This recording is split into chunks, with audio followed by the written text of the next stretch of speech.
punto de partida o por lo menos para hacer eco a todo lo que quiero compartir con ustedes en este día. Subrayo lo que a mí me impresionó en estos documentos, quizás para ustedes no sea lo esencial, pero voy a utilizar estos temas como hilo conductor. Lo más importante me pareció la transitoriedad, una comunidad, una congregación que está en tránsito, que está en camino, que es peregrina, que cambia de lugar, que vive bajo carpa, nómada. La segunda cosa que sí voy a retomar varias veces en esta primera charla es el deseo, o más bien el constatar que a lo largo de su historia latinoamericana fueron tomando el rostro y el color de cada región, de cada cultura, y me atrevería a añadir de cada circunstancia y coyuntura. O sea, una congregación camaleón, de cierta manera, ¿ya? Que va como tomando el color, el rostro de la realidad. Me impresionó también eso, pero sabía por la historia de Joaquina, que nacieron pobres para los pobres, entre los pobres, también eso es importantísimo, ¿ya?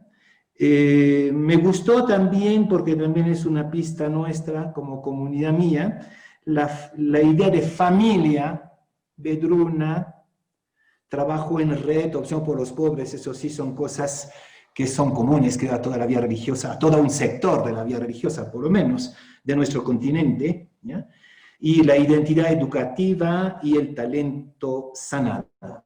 Bien, entonces son las pistas con las que me voy a guiar esta mañana para compartir con ustedes su deseo de renovar su camino espiritual, de encontrar como nuevos motivos de entusiasmos espirituales. Y entonces he escogido un tema que trabajo mucho últimamente, que también es uno de los temas de discusión y debate de nuestra escuela de discipulado. Hace unos meses que hemos inaugurado lo que llamamos una escuela benedictina de discipulado y humanización, y uno de los aspectos es el retorno a Galilea. Voy a tomar a Galilea como el ícono, si quieren, ¿no? El paradigma de esta nueva espiritualidad o esta novedad en lo espiritual, como retornar a Galilea. Y voy a visitar con ustedes varios aspectos de esa nazareneidad de la vida religiosa. Pero ya que son una familia que toma el rostro y el color de la historia, del momento que vivimos, creo que no podemos dejar de introducir nuestra reflexión a partir de la coyuntura dramática que está viviendo la humanidad. Y Perú somos los campeones de la crisis y del drama que estamos viviendo.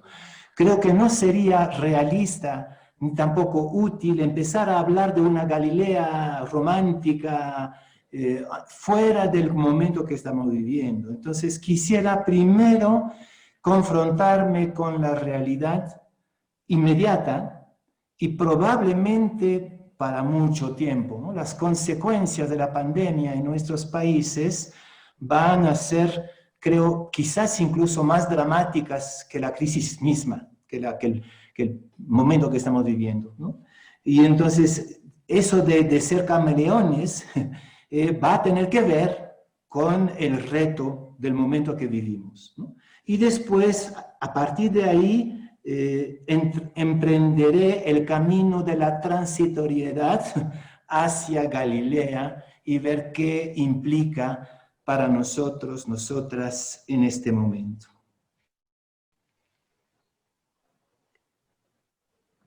La vida religiosa, en su fundamento, es apostar por Dios, apostar por Jesús, apostar por el reino. Pero en el contexto en el que estamos, se trata de apostar por Dios en medio de las tinieblas, apostar por Jesús, apostar por la buena nueva, en medio de las tinieblas. En otros momentos, en un libro ya un poco antiguo, si no me equivoco, debe ser El riesgo de Jesucristo, hablaba de la ballena de Jonás. Quizás algunas de ustedes se acordarán, ¿no? Como que estamos como Jonás, que queriendo huir de la exigencia de su Dios, termina tragado por una ballena y está en la oscuridad total del vientre de la ballena. Ahí estamos nosotros. Y creo que en este contexto de tiniebla, el reto para nosotros creyentes, hombres y mujeres de evangelio se supone, es subvertir las tinieblas. ¿Cómo hacemos para subvertir estas tinieblas en las cuales estamos sumergidos en este momento? No sé si vamos a salir pronto de la ballena, porque no sabemos ni cuál es la parte de arriba, ni cuál es la parte de abajo del vientre, no sabemos por dónde está la salida, no sabemos por dónde está la entrada. ¿Ya? Estamos en la bola de ese vientre. Y entonces no se trata tanto de apurarse por salir, sino de subvertir la ballena, subvertir la tiniebla. Y en la tradición espiritual, ustedes tienen algo del Carmelo, ¿no? La subversión de la tiniebla, según San Juan de la Cruz, es la noche. Cómo pasar de la tiniebla a la noche. Y creo que ahí está el gran reto de la apuesta por Dios, de la apuesta por Jesús y su evangelio. Para darme a entender, voy a hacer rápidamente una distinción entre la experiencia de la tiniebla y el acto de la noche. La tiniebla es la pérdida de referencias, la pérdida de horizontes, y supongo que son como yo, ¿no? O sea, en el momento que hace tiempo que ya estábamos, por lo menos en el crepúsculo de la vida religiosa, ¿no? Algo que empezaba como siendo tiniebla de muchos años atrás, ¿no? No es hoy que empieza la crisis de la vida religiosa, hace muchos años, ¿no?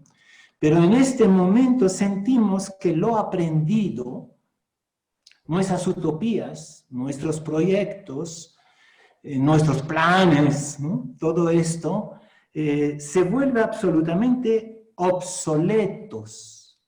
Hemos perdido la batuta, hemos perdido la dirección. Lo que hemos aprendido, nuestros discursos, nuestras utopías, aparentemente parecen vanas.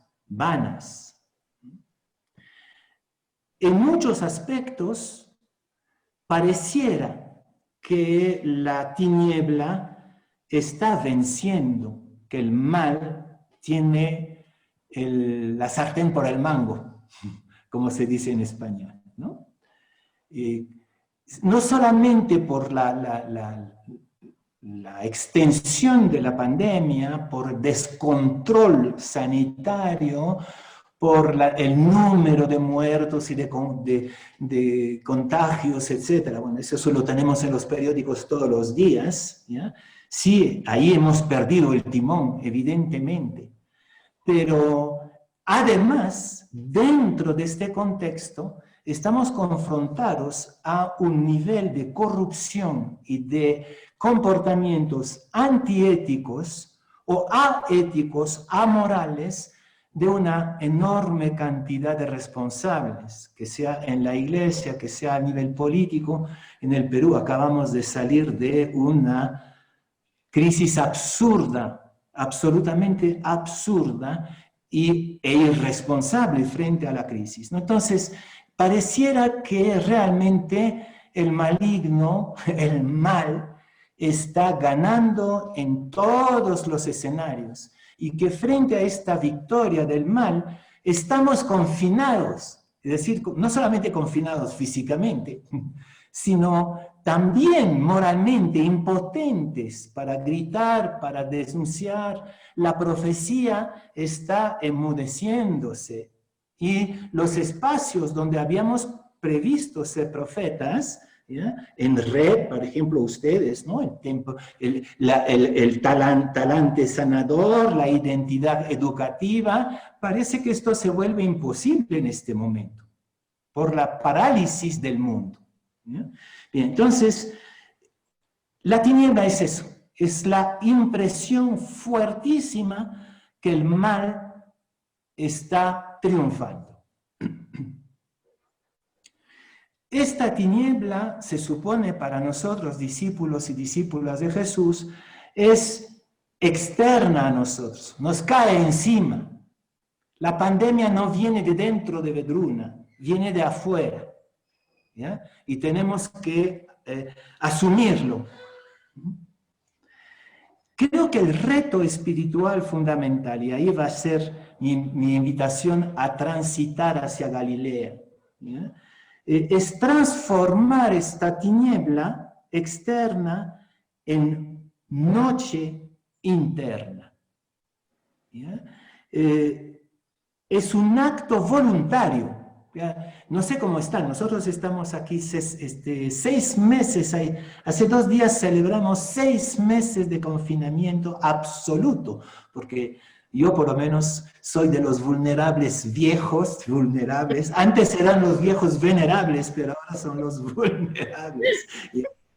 No he visto ni el pueblo desde 6 meses, ¿no? Entonces, hay como una impresión de peso, de algo pesante, peso, sobre los hombros, y se trata todos los días de transformar, de apoderarse de esta tiniebla, de la que somos víctimas pasivas, impotentes, de transformarla en experiencia interior. Y eso es un acto voluntario que yo llamo la fe. Esa es la fe. La fe no es algo pasivo, no es simplemente adherir a convicciones, no. La fe es un acto voluntario, y voluntario en la historia, en el momento histórico que es el nuestro. Es como si por la fe nos apoderáramos de la tiniebla para subvertirla. Y entonces transformamos la pérdida. Yo creo que estamos en un tiempo de pérdidas de seres queridos, pérdida de proyectos, pérdida de horizonte, de futuro, pérdidas económicas para una gran parte de la población, etc. ¿Cómo transformamos la pérdida, las pérdidas, en oportunidades? Y para nosotros oportunidades siempre es cambio, siempre es conversión. Me habita mucho en este momento la imagen de Nicodemo. Nicodemo que va a buscar a Jesús de noche, pues justamente en las tinieblas, va en sus tinieblas a buscar a Jesús y va a transformar su tiniebla en experiencia interior, en conversión, en renacer, en resucitar de espíritu. Creo que ahí está el reto para nosotros. Subvertir la pérdida en oportunidad, la tentación de desesperar. ¿Quién me dice que no tiene esa tentación? Es una mentirosa. Todos tenemos en este momento esa tentación. ¿Para qué? ¿Valió la pena? Como es siervo sufriente, ¿no? ¿Valió la pena todo esto? ¿Cómo transformar esta tentación en conversión, en decisión de convertirse, es decir, en posibilidad de reempezar? Eso mismo es la iniciativa de Nicodemo que les invito a asumir. Y vuelvo entonces a San Juan de la Cruz, ¿no? Es pasar de la tiniebla impuesta desde afuera, por la realidad, a la noche como acto voluntario, libre de transformación. Y quisiera aquí apuntar las 3 noches con las cuales vamos a estar confrontados durante bastante tiempo, creo yo. Es la subida al Carmelo. Simplemente las señalo, ¿no? Para que la tengamos presentes. La noche de los sentidos, primero. Hay que retrabajar, no lo vamos a poder hacer en una hora acá, ¿no? Es imposible, pero es una propuesta para ustedes. Retrabajar nuestras emociones, el mundo de nuestras emociones espirituales, nuestras imágenes de Dios. Si somos sinceros, nuestras imágenes de Dios son tremendamente afectivas y emotivas, tremendamente. Y son esas imágenes las que están golpeadas en este momento. Nuestros apegos, incluso congregacionales, ¿no? Es posible que cosas que están en sus documentos tan bellas, ya en adelante no sean posibles. Puede ser. El tema de la distancia, por ejemplo. ¿Hasta cuándo vamos a tener que estar a distancia? No poder dar besos y no poder abrazar, ¿ya? Entonces, lo emotivo tiene que ser replanteado. Yo creo que es el tiempo más de la ternura que de la sensibilidad inmediata. No sé, ¿no? Son pistas, pero seguramente que la dimensión emotiva, afectiva, sensible de nuestra fe tiene que ser retrabajada. Y los relatos sobre Dios, ¿no? Segunda noche es la noche de la voluntad. Eso sí, para religiosos y religiosas es realmente un duelo tremendo. ¿Qué cosa es la noche de la voluntad? Es la impotencia, la inutilidad de nuestra generosidad, el fracaso de la acción. Es eso, ¿no? La noche. ¿No sienten ustedes esto, la impotencia? Quisiera hacer y no puedo. Me desespero porque no puedo. Porque hemos puesto nuestra confianza en nuestro quehacer. Retomen el cántico de la caridad en la primera a los Corintios, ¿no? Cuando dice, si no tengo caridad, yo puedo lanzar mi cuerpo a las llamas, yo puedo dar todo a los pobres. Esa es la noche de la voluntad. Hay un abandono a algo que es más grande que nosotros. Es todo el debate de Jesús en las tentaciones, ¿no? En el desierto, pero también en Getsemaní, sobre todo en Getsemaní, cuando quiere recuperar su propia voluntad. Su propia voluntad es no morir, porque es un hombre sano, no quiere morir, ¿no? Entonces le sugiere a su padre otra solución que la copa, pero está con esta noche de la voluntad diciendo, pues que tu voluntad se haga y no la mía, aunque no la entienda, porque evidentemente no la entendió, sino porque hubiera dicho, ¿por qué me has abandonado? ¿No? ¿Por qué pronunció este verso del Salmo en la cruz? Y la noche más profunda es la noche más intelectual y espiritual. Es el tiempo de la duda. ¿Quién es Dios? ¿Quién es Dios? Esa es la gran pregunta. ¿Quién es tu Dios? ¿Quién es Jesús para ti? Eso es la única pregunta que sirve. Y entonces la noche espiritual, la noche de los intelectual también, ¿no? Es decir, de nuestra reflexión, de nuestros discursos, hace que la fe está concentrada en la duda. Yo personalmente creo que no hay fe dinámica sin duda. Si tú no dudas, no eres creyente. Tú eres una boba que adhiere a discursos y nada más, o a mitos. Pero si la fe es un acto voluntario y dinámico, implica la duda. Y yo creo que la noche espiritual hoy día, la espiritualidad con la cual se van a confrontar en este momento, está ligada profundamente a la duda. Hace poco en mi lección divina estaba en las Lamentaciones. Y el libro de las Lamentaciones tiene muchísima conexión con lo que vivimos ahora. Muchísima. ¿Ya? Y parece que en estas Lamentaciones solo hay tiniebla. Solo hay tiniebla. Salvo en un pequeño momento en que el autor de las Lamentaciones dice, yo sé que no se ha agotado su misericordia. Ese es lo único esperanzador de todo el libro de la Lamentación. Yo sé que no se ha agotado su misericordia. Yo creo que estamos a este nivel de fe duda, ¿ya?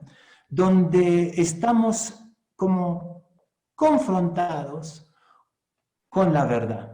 O bien hacemos la verdad, o bien nos caemos. Yo creo que esa es la gracia de la pandemia, es que la iglesia entera y nosotros estamos obligados a hacer la verdad. Ya nuestros trucos a la manera de los amigos de Job ya no sirven, ni para nosotros mismos. ¿Ya? Entonces, estas 3 noches es la manera como vamos a trabajar desde la fe a transformar la tiniebla externa que se impone en noche, que es un acto creador.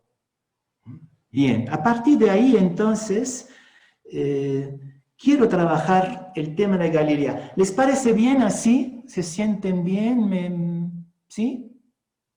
¿Ya? Si en algún momento, pero no tienen micro, ¿no? Qué bueno, no tienen micro, yo solo tengo el micro acá. Ya. Bien, entonces voy a entrar a Galilea con ustedes. Y ahí más bien sí, el hilo conductor va a ser esta congregación que históricamente siempre fue nómada, ¿no? En tránsito. En lenguaje evangélico sería en visitación. ¿No? Voy a retomar el tema de la visitación dentro de un rato. ¿Por qué escojo Galilea? Porque como monje, saben que los monjes somos quizás el primer intento de vida religiosa en la historia de la iglesia, ¿no? La intuición monástica, y creo que es la intuición fundadora de la vida religiosa, es que en un momento en que la iglesia se volvió religión imperial, a partir de Constantino, ¿no? Y sobre todo en Egipto, en la Alejandría, un grupo de laicos, somos laicos, los religiosos por si acaso, incluso los curas. Yo siempre digo que soy un laico cura, porque nadie me puede borrar el bautismo por si acaso, ¿no? O sea, para mí el bautismo es primero, antes de la ordenación, ¿no? Bueno, somos laicos. Un grupo de laicos de Egipto siente que es una traición esta religión que se corrompió con el poder imperial. ¿Ya? Y entonces, sin decir nada a nadie, deciden retornar al origen del cristianismo, del movimiento que Jesús puso en marcha. O sea que la vida religiosa empieza con esta ruptura con el poder religioso de unos laicos que sueltan todo, ¿no? ¿Se acuerdan del origen? El San Antonio, que entra a una iglesia, escucha el evangelio del joven rico, véndelo todo, dalo a los pobres y sígueme. Y San Antonio dice, eso es para mí, sale de la iglesia, vende todo y se va al desierto. Entonces, la intuición fundadora nuestra es la ruptura de todo sistema de poder para volver al origen del cristianismo con una intuición muy fuerte, que creo que tiene mucho que ver con el momento que vivimos. Es imposible ser cristiano, ser discípulos, discípulas de Jesús, sin ser mártir.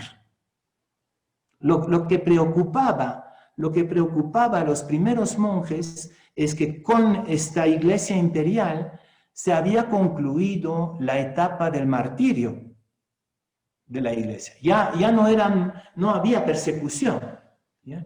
Y la intuición de esos laicos es que es imposible ser discípulos, discípulas de Jesús sin el martirio. El martirio es definitorio de la vida cristiana. Entonces deciden vivir un martirio simbólico. Por eso se van al desierto, y en el desierto, el lugar del desierto es el combate. Entonces, retorno al origen, martirio, prueba, testimonio radical, es eso el martirio, combate.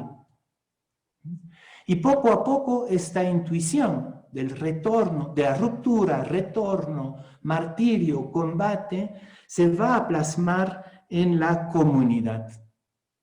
Yo creo que la comunidad es...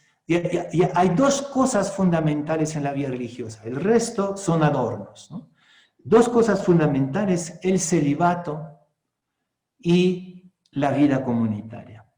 Esos son los dos fundamentos. Después el resto hagan lo que les da la gana, como dice San Agustín, ¿no? Este retorno a Galilea, ¿no? Retorno al origen, al comienzo, es opción bien por la ignorancia. Es un segundo punto, la ignorancia. Los pescadores de Galilea, los que estaban ahí en Cafarnaúm, en el puertecito, en el muelle de Cafarnaúm, eran gente que no sabía nada, ¿no? Además se les va a reprochar, ustedes no saben nada. De Galilea no sale nada, no salen profetas, ¿no?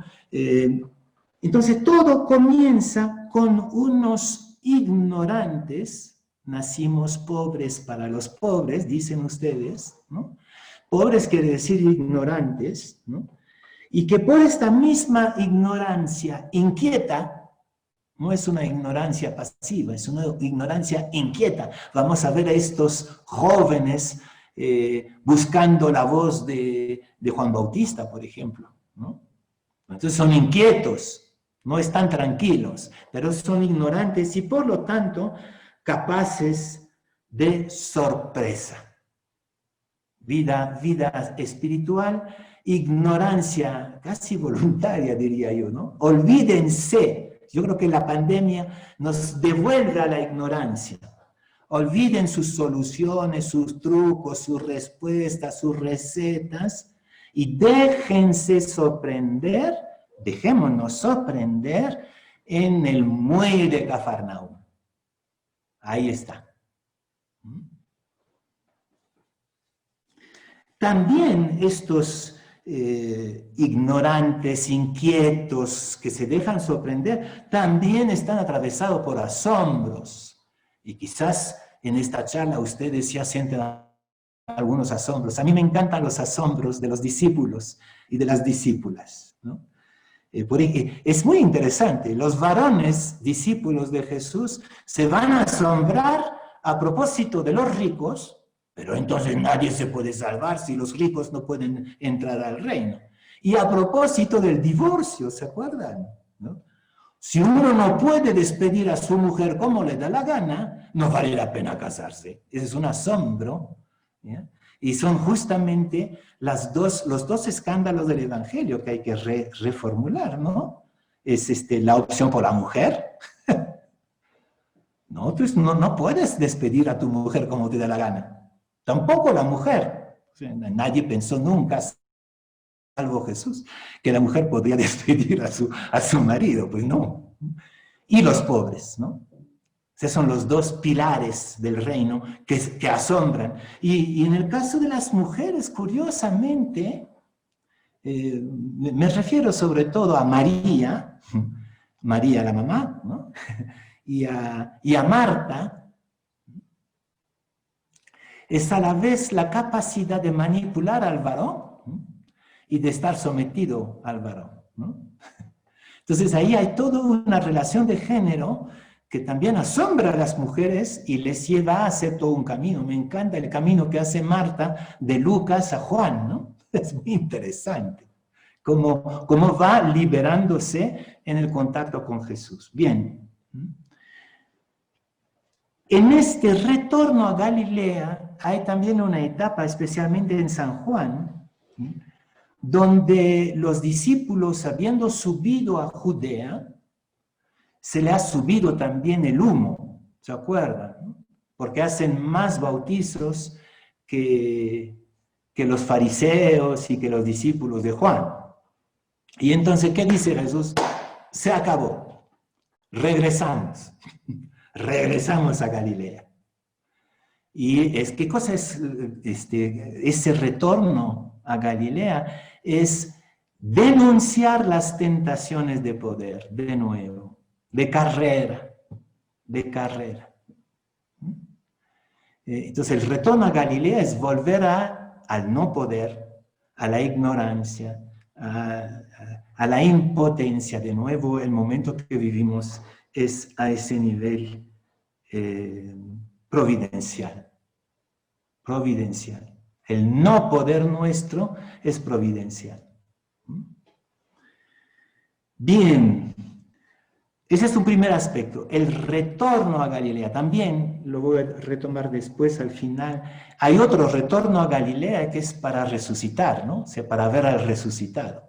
También, es otro retorno, pero lo voy a tomar al final.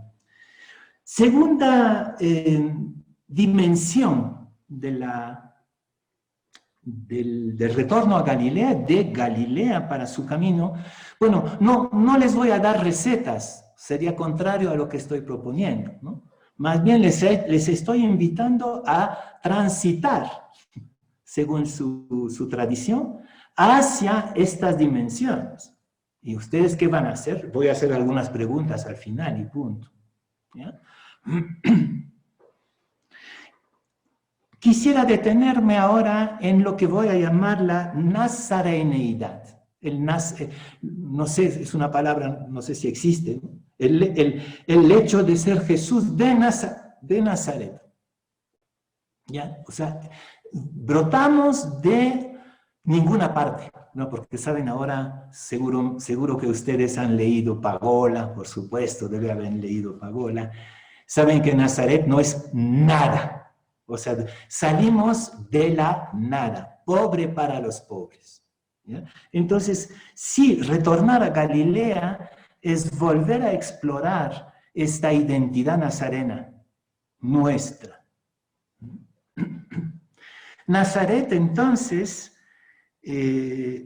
bueno, es la nada. Parece que, según Pagola, ¿no? Si saben ya, probablemente que Nazaret era una aldea de 3 o 4 casas, ni siquiera había una sinagoga en este pueblo, y probablemente que Jesús y José, en vez de ser artesanos románticos, eran trabajadores eventuales en las grandes obras de Herodes, ¿no? Probablemente. ¿Ya? Entonces, no es nada, pero yo creo que también Nazaret es la banalidad, lo banal, lo cotidiano. Lo marginal, banal, cotidiano, lo que no llama la atención. Cuando Pilato pone en la cruz Jesús de Nazaret, rey de los judíos, está haciendo un escándalo porque es Jesús de ninguna parte, el profeta de la banalidad, de la cotidianidad, de las bienaventuranzas. Nazaret es el no pueblo, y al mismo tiempo en esa cotidianidad de Nazaret encontramos todo lo que estamos denunciando en este momento: la conflictividad, la competitividad. Acuerden que los nazarenos quieren desbarrancar a Jesús. La envidia, la competitividad, pues nosotros vamos a aprovechar si tú haces esos milagros en Jerusalén, ahí sí seremos famosos, ¿no? O sea, Nazaret es la realidad simplemente. Y creo que esto cuestiona nuestra propia imagen. Seguramente que cuando digo Nazaret, dicen, ah, sí, eso es vida religiosa. Mentira, mentira. La vida religiosa se ha vuelto marciana y no nazarena. Somos marcianos. Ya no somos gente normal. ¿Ya? Sí, lo que hemos conservado es la conflictividad, eso sí, la envidia, competitividad, todo eso sí está.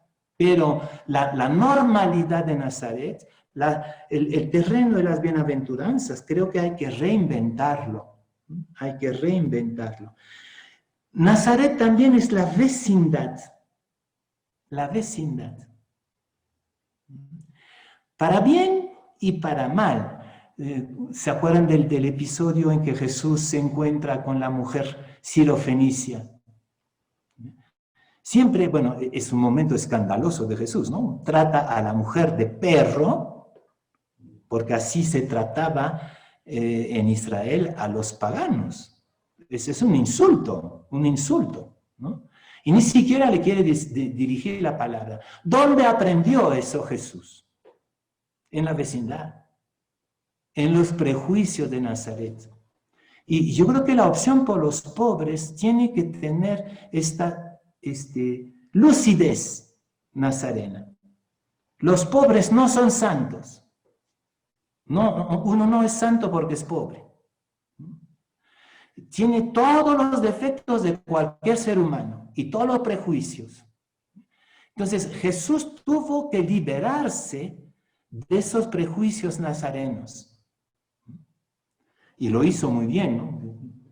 No sé, tendríamos que exigir, ustedes sobre todo, las mujeres, la canonización de la mujer sirofenicia, que liberó a Jesús de su prejuicio patriarcal, judío, machista, religioso.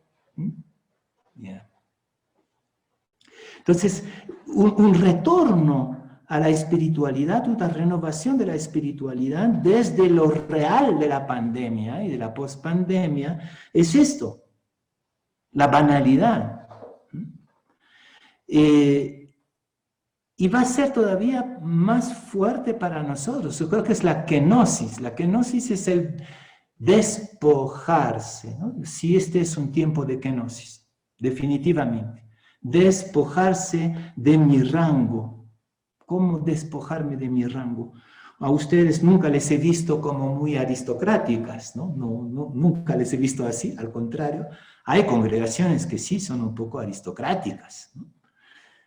Los benedictinos tenemos esa fama, por lo menos, ¿no? De ser muy aristocráticos. Entonces hay que despojarse de su rango, renunciar a su rango, que tiene que ver con el poder. Y entonces hay una dimensión que creo que vuelve a la delantera hoy y que hemos olvidado, es ser signo escatológico. Yo creo que mucho nos hemos dedicado a resolver problemas de la gente. ¿Ya? La teología de la liberación nos ayudó muchísimo en ese sentido. ¿Ya? Pero estamos para resolver problemas y ahí está la acción, la educación, la salud, ¿ya? Como el talento, talento sanador, ¿no? ¿Cómo lo llaman ustedes esto? El talante sanador, ¿no? ¿Ya? Bueno, maravilloso, ¿no? Maravilloso. Pero alégrense de que sus nombres están escritos en el cielo. Cuando los discípulos regresaron, todo, ¿no? Inflados, veíamos a los demonios, ¿no? A nosotros nos gusta ver los demonios que caen por nuestra acción, ¿no? Y no, pues, ya no, estamos en la ballena, se acabó, ya no los veremos caer. Entonces acordémonos que nuestros nombres están escritos en el cielo. Es decir, que la primera misión de la vida religiosa es ser signo escatológico. ¿Qué quiere decir? Quiere decir que la utopía del evangelio, del reino, de las bienaventuranzas, es posible. Es posible. ¿Y cómo demostrar que es posible esta utopía escatológica? Viviéndola en comunidad. Y entonces ahí estamos con la boca cerrada, ¿no? Porque justamente los grandes problemas que tenemos no es en la acción. En la acción somos excelentes, campeonas. Donde somos pésimos es en lo escatológico, es decir, en la vida comunitaria. Así de simple. Es decir, en hacer de nuestra vida la señal, la prueba de que la utopía del Evangelio no es una ilusión. Y si no nos amamos los unos a los otros, por gusto estamos sanando y sacando a los demonios. Por gusto. Cuando hablan ustedes de una casa de puertas abiertas, tengo ganas también de hablar de una casa de vidrio. De vidrio. ¿Ustedes estarían dispuestos a que siempre la gente los vea vivir con casa de vidrio? Esto sería signo escatológico.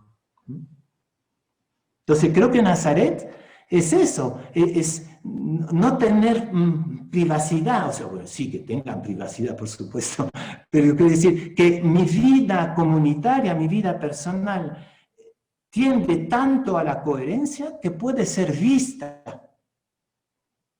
Jesús desnudo en la cruz.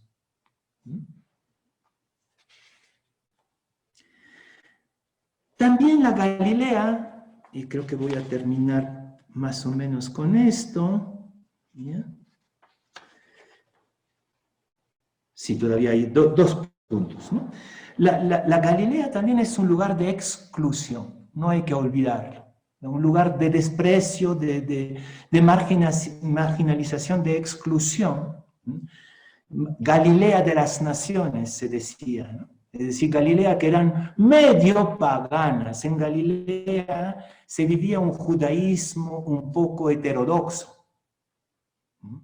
¿Se acuerdan de estos amigos judíos del centurión? Por ejemplo, la relación con los soldados, con los ocupantes, era muy diferente de Jerusalén. ¿Ya? Y este centurión bueno había construido la sinagoga de Cafarnaúm y era amigo de los judíos. Entonces, es un judaísmo mucho más abierto. Jesús en ese sentido es bien galileo.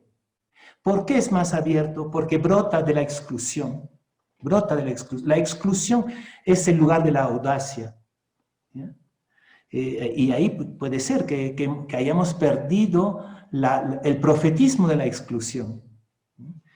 Yo creo que Jesús mismo y el grupo de los jóvenes que bajaron para ir a escuchar a Juan Bautista es un energúmeno, ¿no?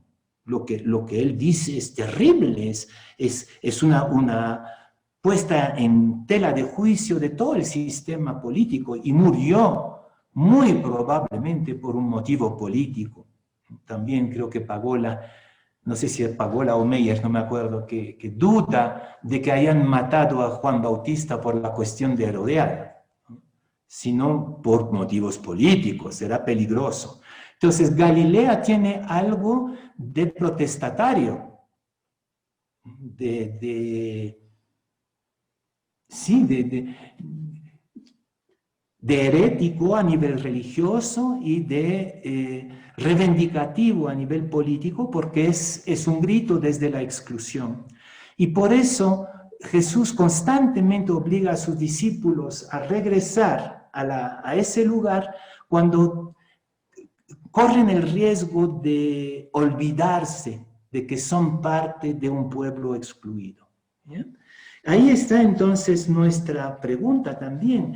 ¿Qué queda del carácter protestatario de nuestra vida religiosa? No estamos todavía, consciente o inconscientemente, con miedo de perder todavía, ¿no? Todavía estamos con miedo de perder. Me llama mucho la atención, no sé si es el caso de ustedes, ¿cuáles son los criterios de reorganización de las congregaciones? Todas las congregaciones femeninas, por lo menos, están en proceso de reestructuración, toditas. Y casi la gran mayoría, ¿cómo se reestructura? Concentrándose en los lugares de poder. Es eso la reestructuración. Uno se concentra en lo seguro, nuestros colegios, nuestras obras, ¿ya? Con muchos pretextos, ¿no? O sea, y válidos, pretextos válidos. Y si la reestructuración se hacía retornando a Galilea, es decir, a la intemperie, en vez de concentrar todo, no solamente en un poder casi universal, ¿no? Sino en lugares de seguridad humana.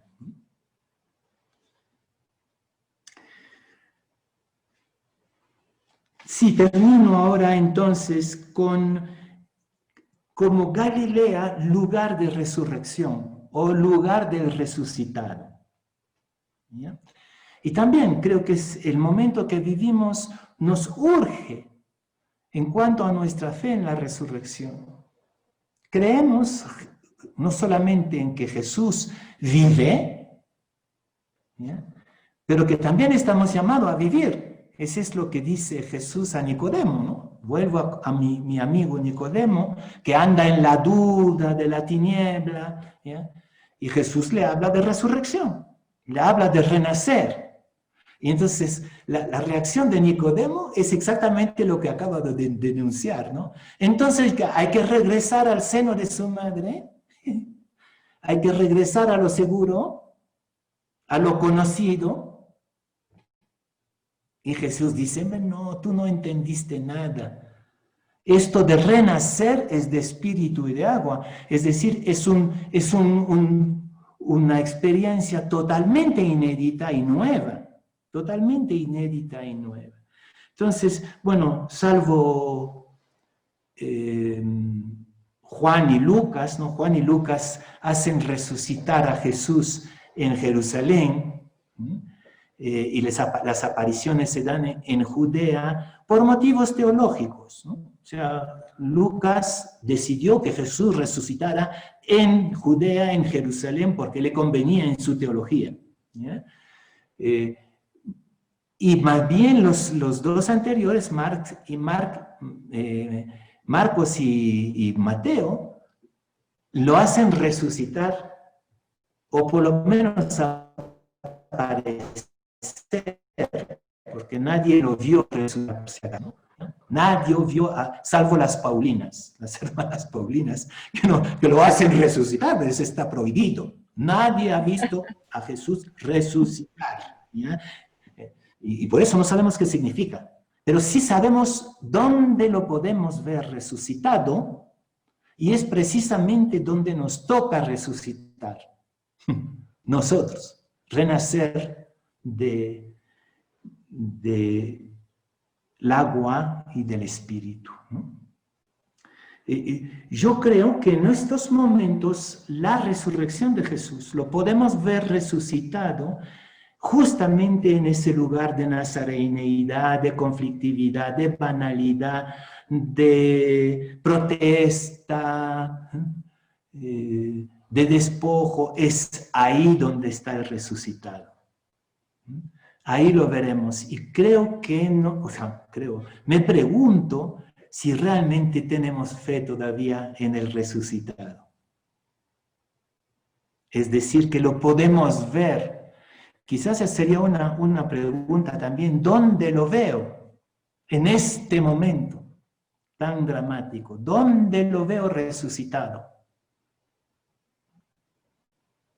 Aunque no tenemos mucha oportunidad de mirar, sí, es el momento de preguntarnos la Galilea resucitadora de la vida religiosa que brota desde lo pobre, desde los pobres.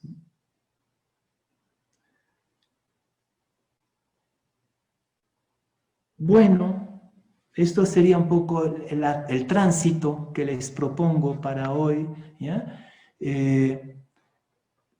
La primera pregunta que les dejo tiene que ver con la introducción, ¿no? O sea, estamos en un momento concreto y no podemos escapar de ese momento concreto, sino todo lo que vamos a decir sería en vano, ¿no? Entonces, la primera pregunta es, ¿cómo paso de la tiniebla actual a la noche, ¿no? Este acto de fe que subvierte la tiniebla y la hace noche, ¿no? ¿Y qué implicaría eso? ¿Sí? Que, por ejemplo, cambio de imagen de Dios emotiva, cambio del dogma de la acción y de la generosidad, ¿no? La noche de la voluntad. Y el coraje de la verdad, el coraje de la duda, cómo atravieso la duda para ver a Jesús resucitado, el otro. Ya, ese sería un primer momento, cómo paso de la tiniebla, o cómo pasamos también como comunidad, de la tiniebla a la noche de la fe. Y después ya cada pregunta podría tener que ver con un aspecto del retorno a Galilea. ¿Ya? Ustedes verán qué cosa más le llama la atención, pero el retorno a Galilea como ruptura con el poder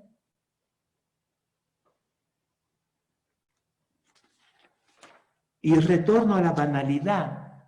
Exploren la nazareneidad de su comunidad, de su congregación, de su provincia.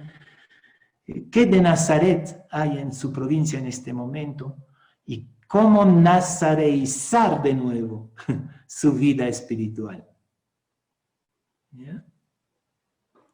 Quizás necesitan una kenosis también ahora, ¿no? Un despojo de algún rango.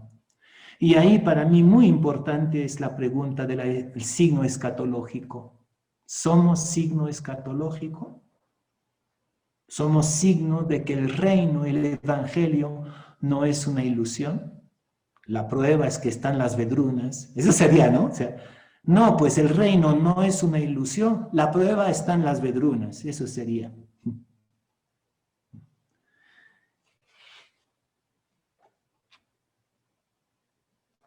Bueno, ¿y qué significaría para ustedes, para nosotros, ver al resucitado en este momento en Galilea y resucitar en esta Galilea? ¿Les parece que es posible transitar en todo esto durante la jornada? Y si entendí bien, yo por lo menos me encuentro con ustedes a las 4, peruana, y bueno, y conversamos, intercambiamos sobre esto. ¿Ya? Todos, ¿no? Sí, sería bueno que todas prendan los micrófonos y si alguna quedó alguna cosa que no entendió bien o que no logró apuntar, por ejemplo, las preguntas, ¿se tiene algo que le gustaría? Sí, sí se puede repetir las preguntas. No las capté todas. Ya. Pero no, son preguntas muy abiertas, ¿no? Que tienen que ver. Por eso. ¿Ya? Sí, justamente. Entonces, la primera, ¿qué implicaría en su camino, ¿no? Pasar de la tiniebla a la noche? Esa es la primera pregunta, ¿no? Con las 3 noches, ¿ya? Sí. 2, en el camino de Galilea, ¿qué significa romper con el poder para regresar, retornar a Galilea? Esa sería la segunda. Tercera tiene que ver con la nazareneidad, la banalidad, la normalidad, la marginalidad. Me parece que no he dicho que la cuestión del profetismo, desde la exclusión, también puede haber ahí, ¿no? Una pregunta sobre profetismo e exclusión. Este judaísmo más libre, más liberal, ¿no? insistí de pasada así en la laicidad, pero tiene que ver con esto también, ¿no? La vida religiosa laica, desclericalizar la vida religiosa, tiene que ver con esta protesta, con este profetismo. Y finalmente, ¿qué significaría para nosotros en el hoy ver a Jesús en esta Galilea resucitado y resucitar a nosotros mismos como Nicodemo? Entonces es simplemente el itinerario de la charla. Gracias. ¿Ya? Una reacción así caliente, no nomás, ¿no? Me parece que hay como dos corrientes en lo que ustedes comparten, y no creo que sea de grupos, cada grupo con una corriente, ¿no? Sino que hay como dos movimientos y un tercer movimiento que me parece el más interesante. Me parece que hay un primer movimiento que es, me van a disculpar, un poco negacionista, ¿ya? No negacionista, ninguno de ustedes está negando la situación que vivimos, por supuesto que es imposible, ¿ya? Pero voluntarista. Y eso es típico de la reacción de la vida religiosa. Somos muy resilientes, súper resilientes, y antes de haber procesado la exigencia de una crisis, ya tenemos la salida y la respuesta. Y por eso insistí que los 3 días en la ballena de Jonás son 3 días importantísimos. No hay que salir demasiado pronto o pensar que vamos a salir pronto, ¿ya? Y a veces siento que tenemos un poco de temor inconsciente a no tener, por ejemplo, esperanza. Yo creo que la palabra clave que viene en todos los grupos es esperanza. Pero la esperanza justamente tiene sentido cuando no hay esperanza. Cuando dice San Pablo, dice, ver lo que se espera, ya no es esperar. Lo propio de la esperanza es que brota de la desesperanza, ¿ya? Entonces, cuidado, con todo cariño, por supuesto, ¿no? de saltarse la exigencia que Dios pone en la oscuridad, en la tiniebla, en la crisis, de pasarlo demasiado pronto, mientras la gente no lo va a poder pasar. No lo va a poder pasar, más bien para la gente la tiniebla va a ser mucho más profunda. Y es tan profunda que nuestras buenas palabras y nuestra alegría, como algunos dijeron, no les va a servir para nada. Yo creo que hay que estar en la tiniebla y creo que esa es muy vedruna, ¿ya? Pues es una primera corriente. Qué magnífico que sean tan resilientes, pues, pero cuidado con el apuro de salir de la tiniebla, ¿ya? Es un proceso de fe que toma su tiempo. Entonces hay una segunda serie de reflexiones de parte de ustedes que va justamente en el sentido inverso. Esta pandemia, esta crisis universal nos hace poner en tela de juicio nuestra imagen de Dios. Me gustó mucho un grupo que habló de procesar, de tomar conciencia, de darse cuenta que hay cosas que ya son obsoletas, ¿ya? Y pienso en particular en la imagen de Dios, ¿no? Las 3 noches tienen que ver con nuestra imagen de Dios, y por eso mi llamada de atención de una salida demasiado pronta, mentalmente, espiritualmente, demasiado voluntarista, que nos va a obligar a quedarnos con nuestras viejas imágenes, que ya nos sirven. Entonces, aprovechar este tiempo para, eso sí me parece muy importante, entrar en nosotros mismos, hacer la experiencia de la soledad, del silencio, de nuestras limitaciones, de que llegamos a un tope, ¿ya? Hay un realismo fundamental que nos está devuelto en esta pandemia, ¿no? La pandemia como en muchos aspectos está revelando cosas que estaban presentes, pero de las que éramos inconscientes o que no queríamos ver. Por ejemplo, la crisis de la corrupción, del individualismo, del activismo, todo esto estaba, ¿no es cierto? Lo sabíamos, lo hemos dicho tantas veces, como que está desnudándonos y comunitariamente también, ¿no? Sobre todo, nosotros los monjes estamos acostumbrados a vivir todo el tiempo en nuestro lugar, ¿no? Pero para ustedes debe ser muy complicado, ¿no? Muy exigente, no complicado, exigente, ¿ya? Entonces, la tercera línea que aparece en lo que ustedes comparten es justamente el diálogo entre las dos primeras, ¿no? Es decir, es tomando conciencia del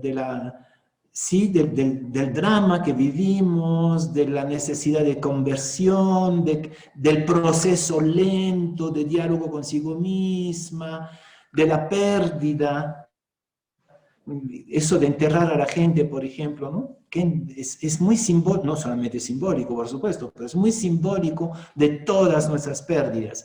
Y varios dijeron, entonces, desde esa toma de conciencia, construir reino, construir esperanza, ¿ya?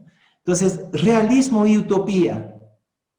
Y me parece que eso es el camino de hoy.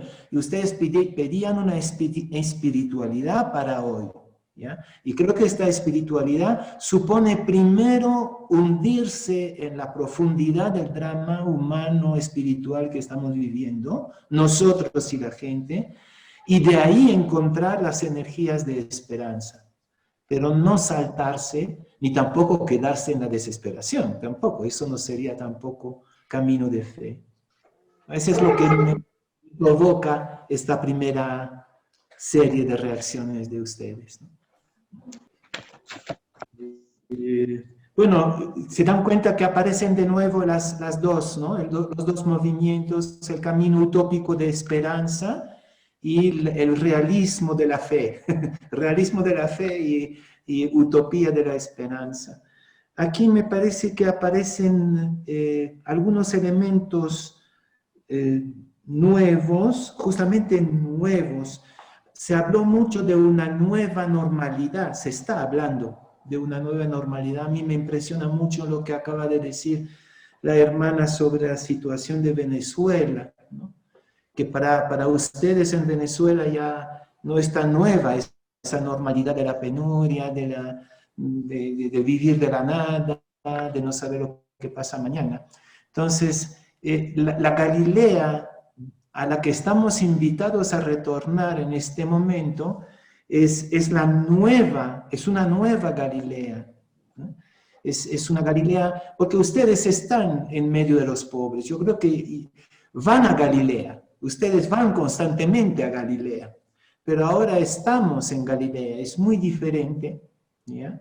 Y hay algo en esta nueva Galilea, de la nueva normalidad, que es la pérdida total de potencia, ¿no? de poder. Y entonces se está revalorando en todo lo que están diciendo cosas que habíamos perdido de vista. Las cosas, el valor de lo muy pequeño, muy inmediato, y no he sentido ningún afán de proyecto. Sí, yo creo que ha habido una intervención de ustedes que habló de dar respuestas, ¿no? Sinceramente, yo creo que no hay respuestas, ni siquiera en el Evangelio. Yo me acuerdo, bueno, en el Evangelio a veces Jesús no tiene respuesta, ¿no? No sabe cómo responder. Yo me acuerdo siempre de Gustavo Gutiérrez aquí en el Perú, en el tiempo de la Guerra Civil, con Sendero Luminoso, ¿ya? Y se le preguntaba cuál era su opinión, y él contestaba, no me pregunten, no tengo respuesta. Entonces yo creo que esta nueva normalidad nos confronta a la humillación para nosotros de no tener respuestas Y sospecho que ni Dios tiene respuesta. Ni Dios tiene respuesta, porque bueno, la universalización de la pandemia, eso es consecuencia de la globalización, y que junto con la pandemia estemos en ese caos social, político, sanitario, tampoco Dios tiene respuesta a eso, ¿no? Entonces, pasar de nuestra obsesión de dar respuesta a la gente a la simple solidaridad de acompañar. Y me pareció muy importante una intervención de ustedes que dijeron, estamos todos igual, nos igualamos, no es del todo cierto, porque no creo que a ninguna de sus comunidades le falte el pan para comer cada día. Creo que es la situación de muchos de nuestros vecinos, ¿no? Les falta el pan de cada día, ¿ya? Pero sí nos igualamos en la impotencia y en la ausencia de respuesta.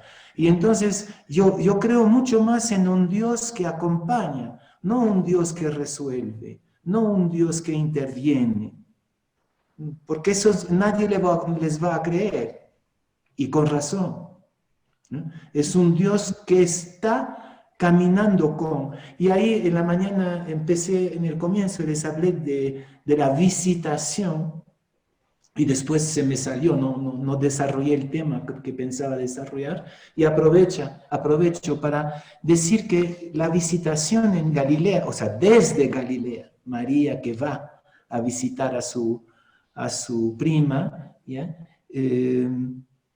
Es muy diferente de una visita. En nuestra Galilea muchas veces es de visita. Vamos a resolver un problema, vamos a dar un cariño, vamos a anunciar una reunión de catequesis, qué sé yo, ¿ya? Pero no es una visitación. ¿Qué cosa es una visitación? Es cuando los vientres bailan juntos, cuando el niño que está en el vientre de Isabel empieza a cantar y a bailar por el otro niño. Es decir, que es un encuentro de fondo, sobre lo esencial. Alguien habló de lo esencial, ¿no? No estamos para dar consuelos baratos de pasada. Y en esta visitación, María se queda 3 meses, ¿se acuerdan? Se queda 3 meses. Quiere decir que se queda hasta que nazca el niño. ¿Ya? Y creo que pasar de la visita pastoral, que es la nuestra, incluso con mucha ternura, mucho cariño, ¿ya? A la visitación, es decir, perder tiempo, ya no hay reloj, decía ¿no? No hay reloj, perder tiempo para llegar a un encuentro, me van a disculpar, de vientres, de tripas, de fondo.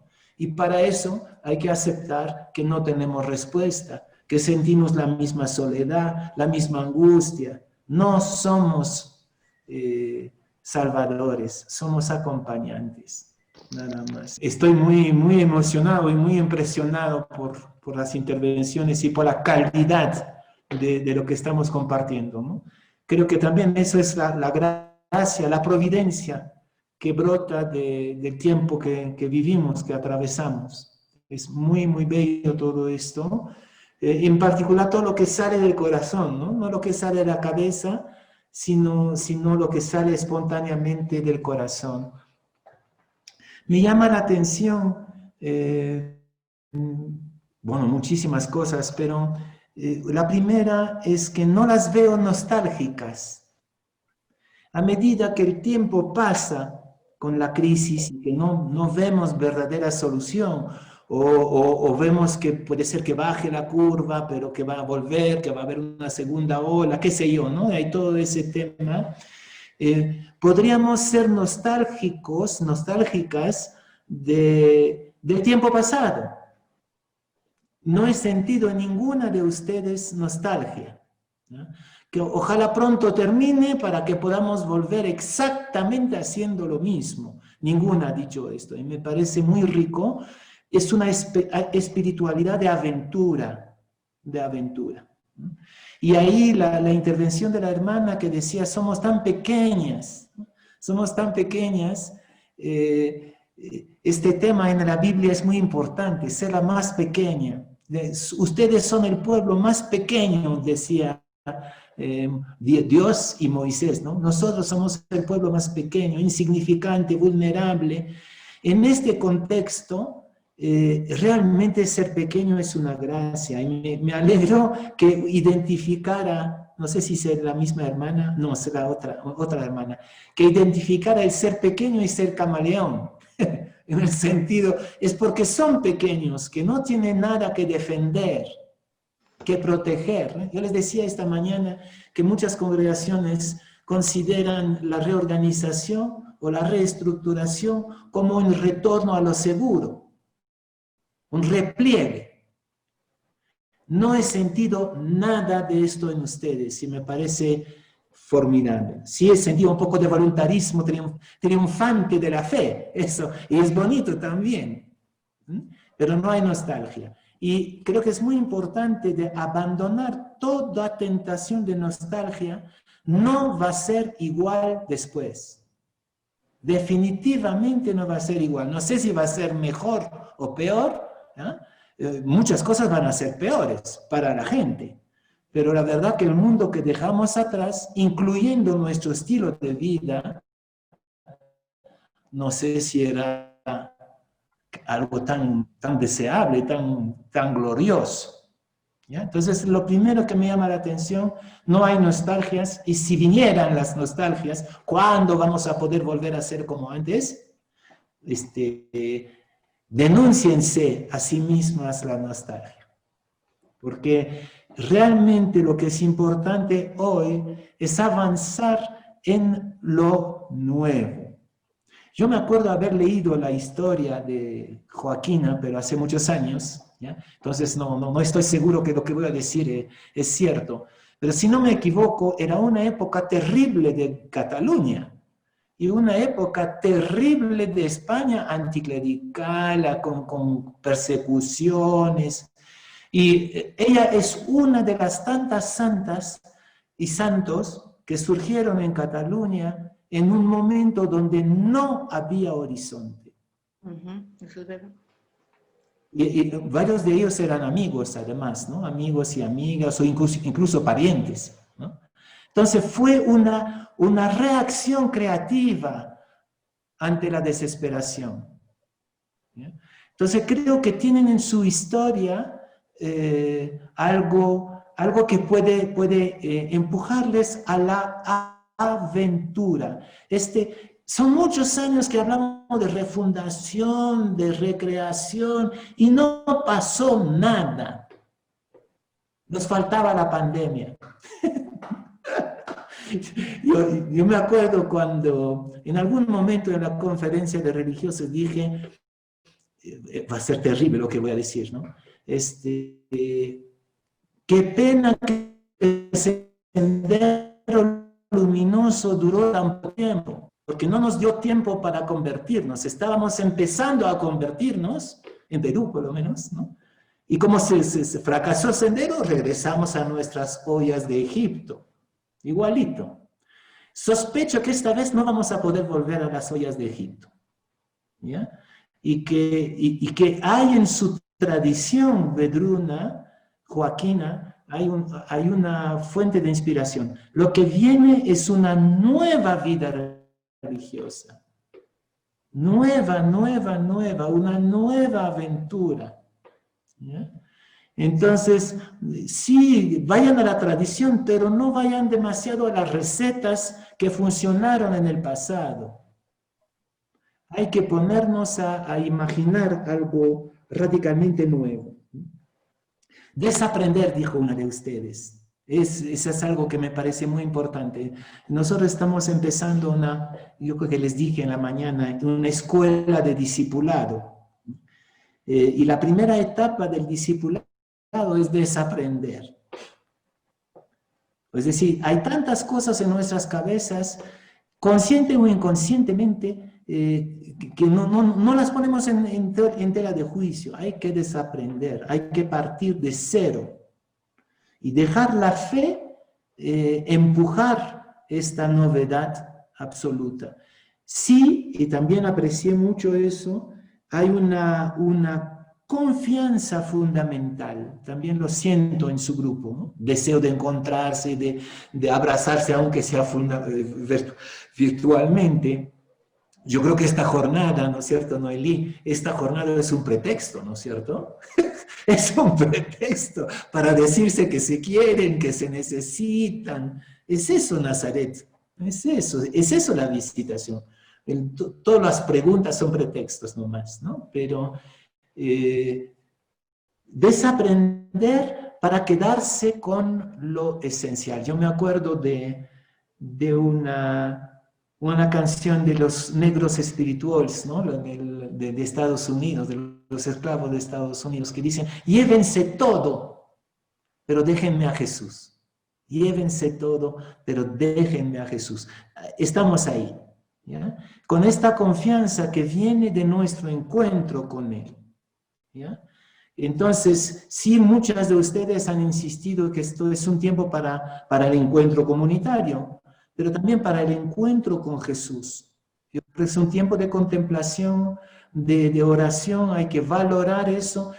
Como ya no hay reuniones, salvo de este tipo, aprovechen para revitalizar el encuentro con Jesús. ¿De dónde va a salir esta novedad absoluta? Hay que renacer de espíritu y agua, como dice Jesús a Nicodemo. Eso sería mi pequeña conclusión. Y muy contento de haber podido escucharlas y sentir. Y creo que el reino está, pero es un reino subterráneo en este momento, ¿no? El reino está entre ustedes, pero es subterráneo por lo de la situación que vivimos, ¿no? Bueno, Padre, le agradecemos muchísimo esta jornada que usted nos acompañó, nos alentó, esa invitación a revitalizar el encuentro con Jesús, esa mirada tan positiva y bonita que nos regaló de cómo nos fue viendo de acuerdo con los aportes y con nuestro documento. Esta mañana fue precioso los 4 o 5 primeros puntos que usted nos decía de cómo lo que revelaba nuestros textos, ¿no? Entonces, mil gracias.